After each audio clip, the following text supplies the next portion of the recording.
এদেশের ব্যাংকিং খাতের ইতিহাস শুধু অর্থের নয়, এটি মানুষের বিশ্বাস, ধর্মীয় অনুভূতি আর সময়ের পরিবর্তনের গল্প।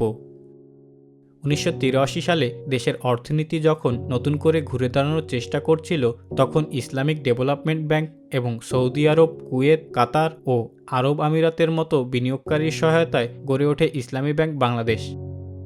একটি স্বপ্ন থেকে শুরু হওয়া এই প্রতিষ্ঠান আজ দেশের অন্যতম বৃহত্তর শরিয়াভিত্তিক ব্যাংক।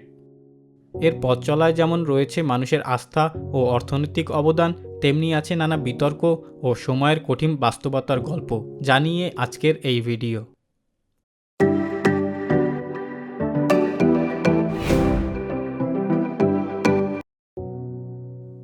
সাম্প্রতিক সময়ে ইসলামী ব্যাংকে ঘিরে আবারও অস্থিরতা তৈরি হয়েছে, যা দেশের ব্যাংকিং খাতেও প্রভাব ফেলেছে।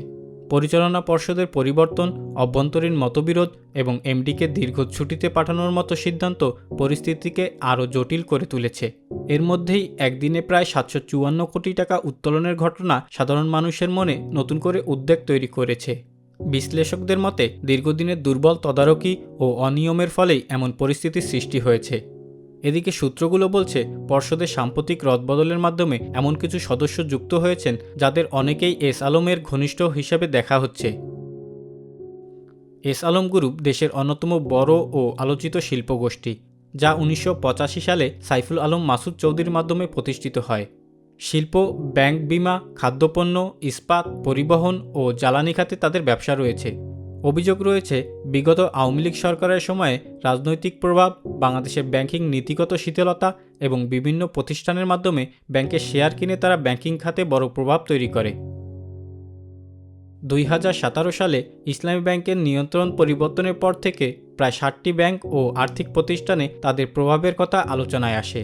আইন অনুযায়ী একটি পরিবারের শেয়ার সীমা ১০% হলেও বিভিন্ন উপায়ে ইসলামী ব্যাংকের বড় অংশের নিয়ন্ত্রণ নেওয়ার অভিযোগ রয়েছে।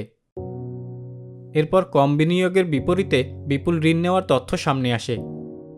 নথিতে প্রায় ২৫,০০০ কোটি টাকার হিসাব পাওয়া গেলেও প্রকৃত অঙ্ক আরও বেশি বলে ধারণা করা হয়।